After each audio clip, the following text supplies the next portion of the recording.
नमस्कार, आपके साथ मैं हूं साक्षी जोशी और इस वक्त की बड़ी खबर से इस बुलेटिन की शुरुआत कर रही हूं। चीन से जारी सीमा विवाद पर पूर्व थल सेनाध्यक्ष और केंद्रीय मंत्री वीके सिंह ने बड़ा दावा किया है।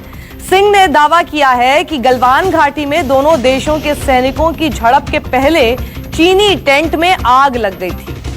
वीके सिंह ने घटना के बारे में विस्तार से बताते हुए कहा कि समझौते के बाद भारतीय सेना ने चाइनीज सैनिकों से उनका टेंट हटाने को कहा।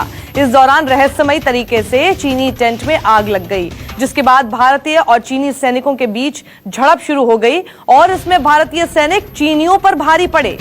गलवान घाटी में हुई भारत और चीन के सैनिकों के बीच में जो झड़प थी, उसके बाद ये खुलासा वीके सिंह ने किया है। पहली बार इस तरह का खुलासा हुआ है कि चीनी टेंट में आग लग गई थी रहस्यमयी तरीके से, जिसकी वजह से झड़प हुई। 15 तारीख को जब शाम के समय हमारे लोग देखने गए, कमांडिंग ऑफिसर देखने गए, क्योंकि जिम्मेवारी का इलाका उनका था कि चीन के लोग वापस गए कि नहीं, तो उन्होंने देखा कि चीन के पूरे लोग वापस नहीं गए। वो PP-14 के नजदीक ही दिखाई दे रहे और एक जो उनका तंबू उन्होंने हमसे इजाजत लेकर लगाया था ताकि वो देख सकें कि हमारे लोग पीछे गए कि नहीं, वो अभी तक हटा नहीं था। कहा सुनी हुई, तंबू हटाने का हुक्म दिया हमारे कमांडिंग ऑफिसर ने, और जब वो तंबू हटाने लगे चीनी सैनिक, उस तंबू में आग लग गई। उन्होंने क्या रख रखा था किसी को नहीं। अब आप इस चीज के बारे में सोच विचार करिए। आपका तंबू है, आपसे 100-200 गज, वहां कहा सुनी हो रही है, थोड़ी देर में तंबू उखड़ रहा है और उसमें आग लग जाती है। पहला ख्याल जो सबके मन में आएगा, उन्होंने आग लगाई है, ऐसा ही है ना। तो उसके अंदर वहां पर झड़प हुई और इस झड़प के अंदर हमारे लोग चीनियों के ऊपर हावी हुए। जिस तरीके से लोग बाग पानी में गिरे थे या पत्थर से गिरे थे या हमारे लोगों ने जिनकी गर्दनें तोड़ी थी, उसका अगर आंकलन किया जाए तो जो एक शुरू के अंदर एक जो संख्या आई थी 40 से ज्यादा की, वो संख्या सही है। और इस वक्त हमारे साथ हमारे एसोसिएट एडिटर अमित कुमार हमारे साथ जुड़े हुए हैं, साथ ही रिटायर्ड कर्नल तेज टिक्कू साहब भी हमारे साथ इस वक्त जुड़े हुए हैं। अमित कुमार, सबसे पहले आपका मैं रुख करना चाहती हूं। वीके सिंह ने पहली बार ये बात बोली है और बड़ा खुलासा है। कुछ दिन पहले भी हमारी editor in chief Anuradha Prasad के साथ बातचीत में उन्होंने एक और बड़ा खुलासा किया था। ये रह रहकर एक साथ जानकारी क्यों नहीं दे देते? धीरे धीरे क्यों जानकारियां आ रही हैं?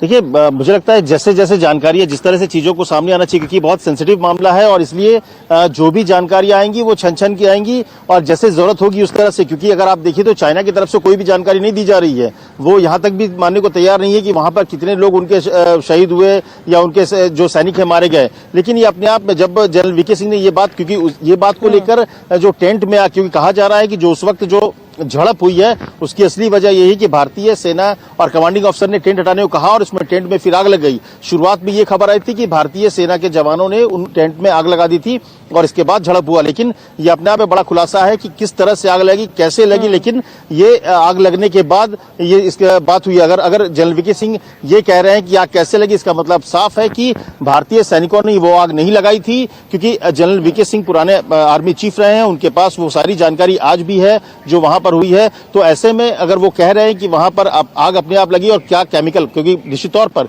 कई तरह के केमिकल से लेकर बहुत सारी चीजें वो अपने पास रखते हैं, टेंट में चाइनीज सेना ने रखा है। तो अब ये एक बड़ा खुलासा मुझे लगता है कि जो एक बात आ रही थी बार बार कि भारतीय सेना ने आग लगाई, लेकिन ये इन्होंने साफ कर दिया कि आग भारतीय सेना ने नहीं लगाई थी।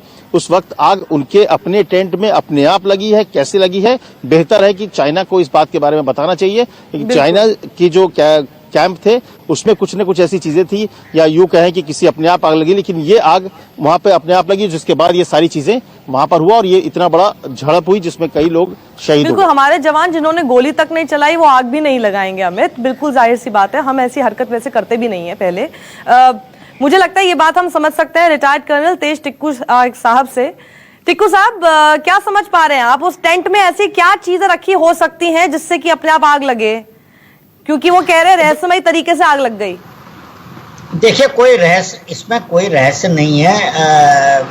पहली तो आपने बिल्कुल स्पष्ट शब्दों में खुद ही बताया कि जो फौज अपने हथियारों का इस्तेमाल नहीं करेगी और अपने 20 जवान उनके बलिदान देंगे और तब भी एक भी गोली फायर नहीं करेंगे तो वो किसी के टेंट में आग क्या लगाएंगे। तो अगर उन्होंने आग लगानी थी तो फिर वो अपना फायर आर्मी इस्तेमाल करते, तो उससे तो काफी सारी कैजुअलिटीज हो जाती चाइना की।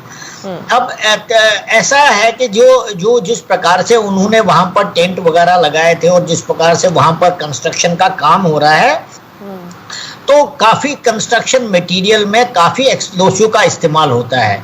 खासकर पहाड़ों के अंदर आपको छोटा बंकर बनाने के लिए भी ड्रिल करना पड़ता है रॉक्स के अंदर, बड़ी बड़ी चट्टानों के अंदर, ताकि आपको 5-6 फुट हमवार जगह मिले जिसके ऊपर आप एक बंकर या एक शेल्टर बना सके या एक ट्रंच बना सके। तो आपने छोटे मोटे चीजों के लिए भी वहां पर एक्सप्लोसिव का इस्तेमाल करना होता है। और ये वॉर लाइक एक्सप्लोसिव नहीं होता है, ये हर रोड कंस्ट्रक्शन पार्टी, जो बंकर कंस्ट्रक्शन पार्टी है, थोड़ा लेवल पहाड़ों को करने के लिए इस्तेमाल होता है। और ये लेकिन ये बहुत इन्फ्लेमेबल होता है, इसमें आग एकदम से लग जाती है।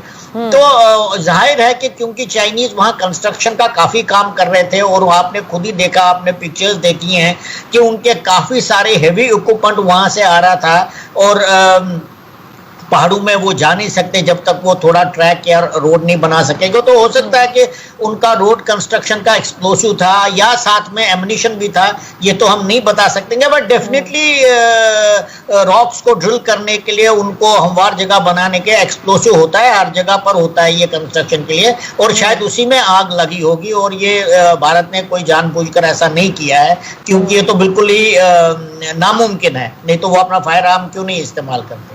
बिल्कुल, चीन की तो आदत ही है ना, हर चीज मर देती है भारत के ऊपर, और अगर उसकी टेंट में अपने आप आग लग गई, इसकी जांच किए बगैर कि आखिर वो आग कैसे लगी, क्या ऐसी चीज थी वहां पर, जैसे कि अभी टिक्कू साहब भी जिसका जिक्र कर रहे हैं, लेकिन सीधा मरना है उसको भारत पर। और वीके सिंह ने साफ कर दिया है कि रहस्यमयी तरीके से आग लगी थी और इसी की वजह से गलवान घाटी में झड़प हुई थी चीनी और भारतीय सैनिकों के बीच में। तो टिक्कू साहब, आपका शुक्रिया हमारे साथ जुड़ने के लिए। अमित हमारे साथ मौजूद है। इस बीच में बता दूं कि सरहद पर तनाव के बीच भारत जापान की दोस्ती की तस्वीरें सामने आई हैं। इन तस्वीरों को देखकर चीन तनाव में है। चीन के साथ तनाव के बीच भारत और जापान की नौसेनाओं ने हिंद महासागर में युद्धाभ्यास किया। इस एक्सरसाइज में दोनों ही देशों के दो युद्धपोतों ने हिस्सा लिया। आपको बता दें कि भारत और जापान के बीच नेवी का युद्धाभ्यास अब रूटीन है, लेकिन इस वक्त ये खास इसलिए है कि ये ठीक ऐसे समय में हुई है जब लद्दाख में भारत और चीन के बीच तनाव चल रहा है और भारत की शक्ति चीन को देखने को इस वक्त मिल रही है।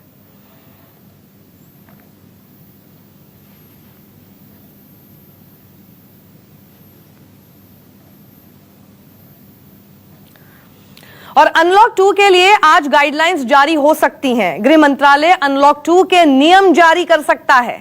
बता दें कि 30 जून को खत्म हो रहा है अनलॉक 1 और अनलॉक 2 आखिर कैसा होगा, इसको लेकर गाइडलाइंस आज ही जारी हो सकती हैं। गौर से सुनिएगा, न्यूज 24 देखिएगा, आपको पता चलेगा कि गृह मंत्रालय की तरफ से आखिर अनलॉक 2 में आप क्या क्या चीजें कर सकते हैं, किन हिदायतों के साथ कर सकते हैं और नहीं कर सकते हैं। वैसे तो लगातार चाहे कितने भी अनलॉक हो रहे हैं, आपने सुना ही था मन की बात में प्रधानमंत्री को भी, उन्होंने भी ये बात की अपील की थी कि अभी भी आपको और ज्यादा सतर्कता बरतनी है। और अमित हमारे साथ बने हुए हैं। अमित, ये अनलॉक 2 किस तरह का होगा?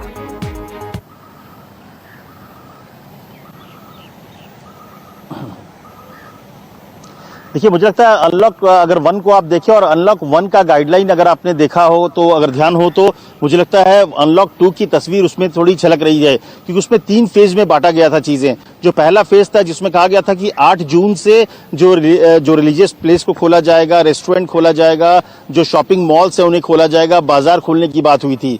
लेकिन फेज 2 के बारे में यह कहा गया था कि फेज 2 में जुलाई के महीने में जो एजुकेशनल इंस्टीट्यूट्स हैं, स्कूल्स हैं, कोचिंग सेंटर्स हैं, इन सब के बारे में फेज 2 में चर्चा होगी।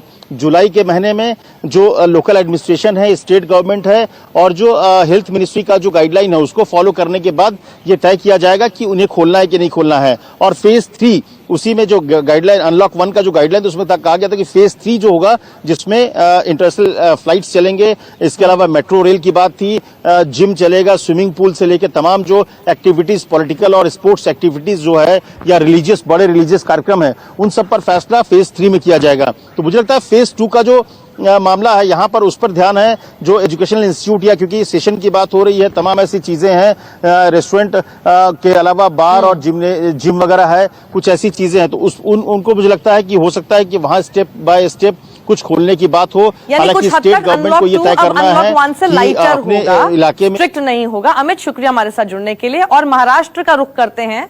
मुंबई में इस वक्त मौजूद है मेरे सहयोगी दीपक दुबे। दीपक, जहां पर अनलॉक 2 की बात हो रही है देश भर में, वहीं महाराष्ट्र में कुछ ऐसे इलाके हैं जिनको लॉक किया जा रहा है। ये अनलॉक 2 और लॉक, इन दोनों का बैलेंस महाराष्ट्र कैसे करने की सोच रहा है?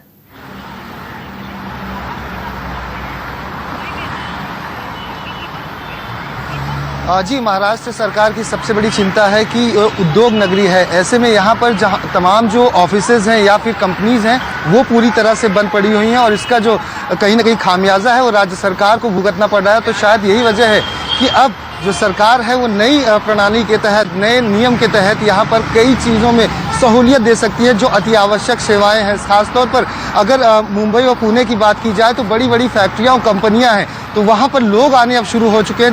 जिस तरह से आज सामना में भी इस बात का जिक्र हुआ है कि 8 लाख जो मजदूर हैं वो महाराष्ट्र में वापस आ चुके हैं। मुंबई की बात की जाए या पुणे की बात की जाए तो 1.5 से 2 लाख। ऐसे में जो एसटी बसों की संख्या है जो एक शहर से दूसरे शहर जाते हैं, वहाँ पर ये सुविधाएं दी जा सकती हैं। अगर जिम की बात की जाए तो जिम के मालिकों के द्वारा लगातार सरकार से मांग उठती रही है कि जिम को खोला जाए। सैलून कल ही खोला जा चुका है। तो ऐसे में तैयारियां 17 जून को जब प्रधानमंत्री नरेंद्र मोदी ने 20 से ज्यादा राज्यों के मुख्यमंत्रियों के साथ बातचीत की थी और ये कहा था कि अपने अपने राज्यों में तैयारियां शुरू करें। खासतौर पर जहां पर रेड जोन है वहां पर तो कुछ नहीं खुलेगा। महाराष्ट्र के लिए थोड़ी सी दिक्कत होने वाली है, दोनों को बैलेंस करके चलना। कहीं पर लॉकडाउन, जैसे आपने देखा 32 जगहों पर लॉकडाउन होने वाला है और अनलॉक 2 देश भर में होने वाला है।